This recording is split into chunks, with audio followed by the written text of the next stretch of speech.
For decades, researchers were focused on the genetic link between Siberians and Native Americans, but now evidence is coming to light, revealing that the prehistoric inhabitants of what is today China may have migrated into the Americas. The DNA of these prehistoric Chinese became added to the melting pot of genetic sources that make up the DNA of modern Native Americans.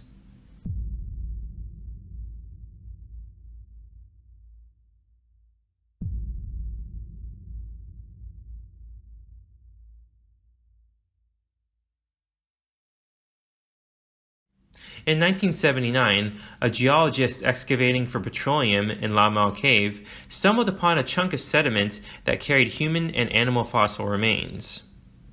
The discovery was immediately sent to the city of Kunming in Yunnan province for a closer study. The researchers there sifted through the sample and found a lower jawbone as well as some bones from the middle and lower body.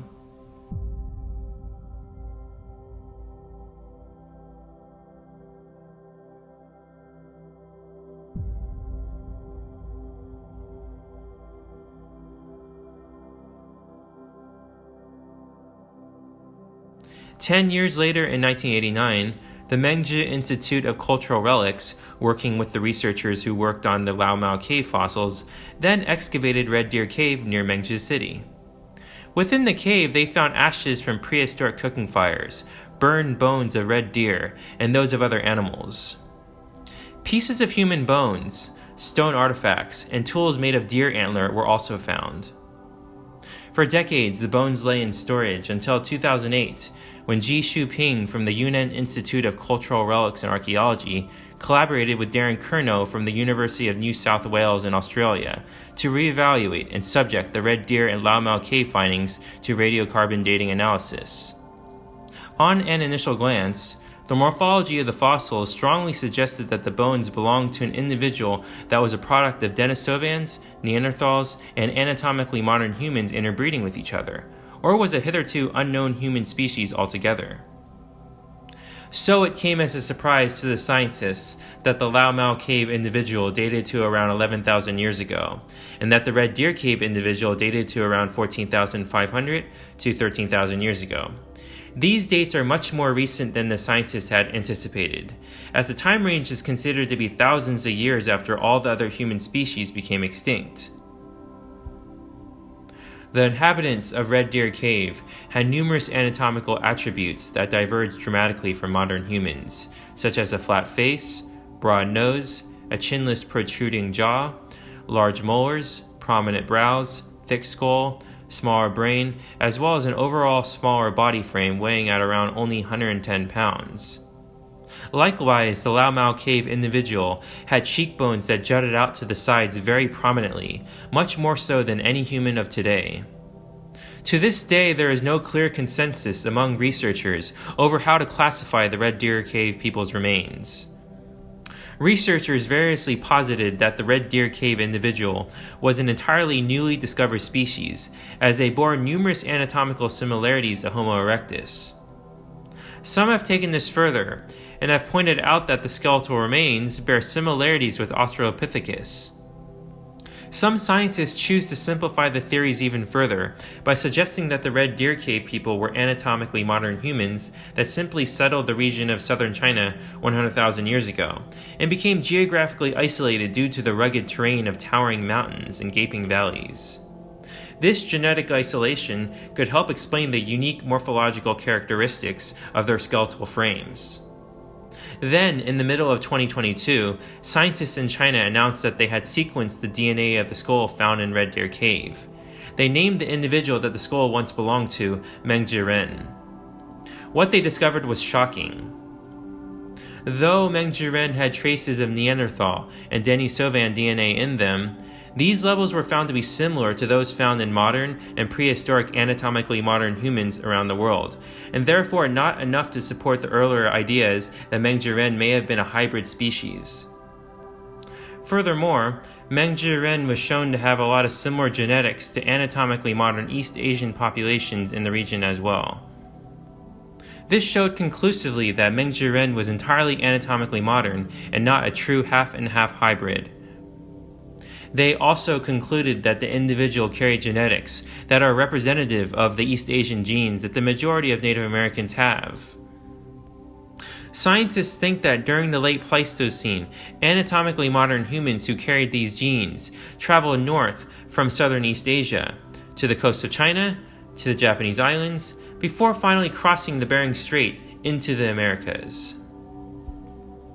To many researchers, this finding has solved another piece of the puzzle of how the Americas were settled, as they now had DNA of the East Asian ancestors of Native Americans, whereas before they only had data on the Siberian ancestors of Native Americans. As for the strange morphology of the bones, this will likely remain an open question until DNA samples from similar specimens are taken, as the acidic soil and humidity degraded the quality of the DNA to the point that only 11.3% was able to be recovered, which is not enough to determine why the bones look different from modern humans, despite clearly being Homo sapiens. Supporting these finds is the apparent similarity between artifacts found in the Americas, China, and Japan during the time frame that the Red Cave individuals' remains were dated, suggesting that there was a migration from China, Japan, and into the Americas.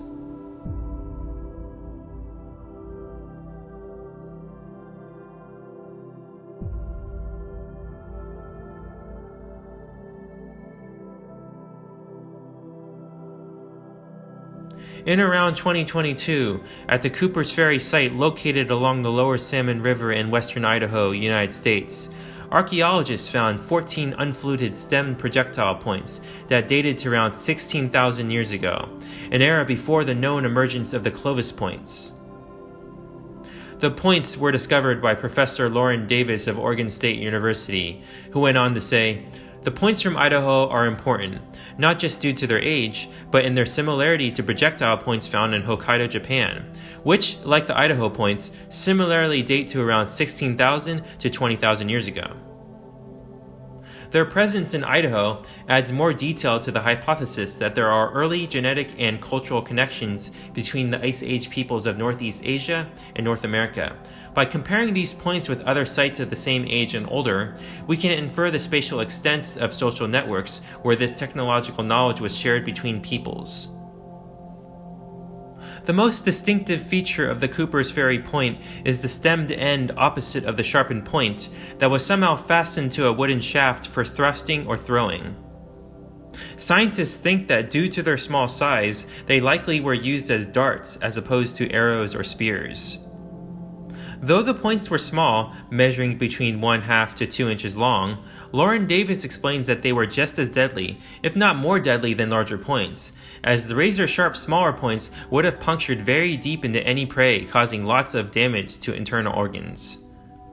Incredibly, these projectile points closely resemble Paleolithic non-fluted projectile points found in Hokkaido, Japan, which date to around the same time frame between 22,000 and 16,000 years ago.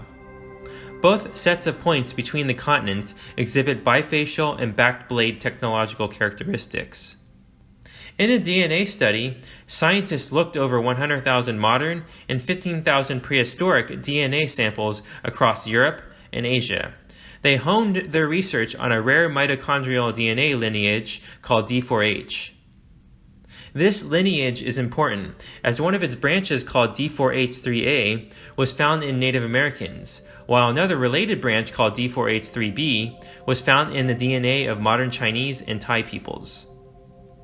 By analyzing the mutations of mitochondrial DNA over large timescales, the radiocarbon dates of the fossils containing the DNA, and the geographic locations of the fossils, the scientists concluded that the lineage found in the Native Americans likely came from the coasts of northern China.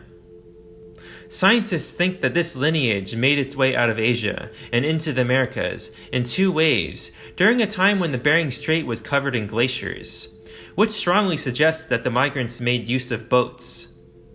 The first migration is estimated to have occurred around 19,500 to 26,000 years ago, during the last glacial maximum period. This period was the most frigid phase of the last ice age, which saw much of the planet covered in massive ice sheets. Conditions in northern China would have been harsh during this time, which may account for the motivation of the inhabitants to journey east to new lands. The second migration is estimated to have occurred around 19,000 to 11,500 years ago, when the glaciers began to melt.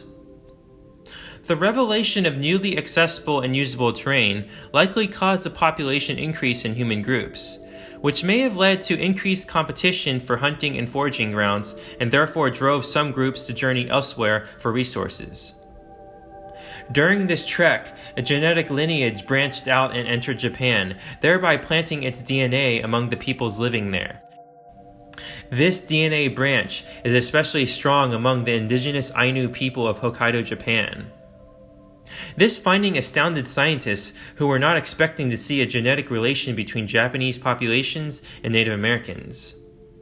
Other similar research into other Asian sources of DNA have indicated possible relations to lineages which established populations in the present-day countries of Bolivia, Brazil, Chile, Ecuador, Mexico, and California. Running contrary to long-held theories of Siberians being the most closely related to Native Americans, it was even revealed that compared to Siberians living before the last glacial maximum, Mengjiren was actually more closely related to the genetics of the ancient DNA from prehistoric Native American remains.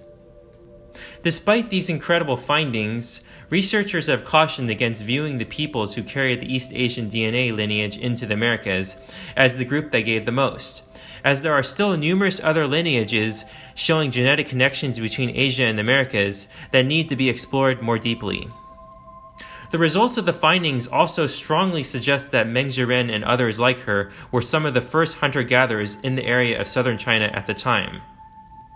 Not only that, but they may even be the ancestors of the humans who eventually became millet and rice farmers in China along the Yellow and Yangtze River valleys during the early Neolithic period. Thanks so much for watching. If you enjoyed my documentary, don't forget to like and subscribe, and check out my Patreon page at patreon.com/World Chronicles.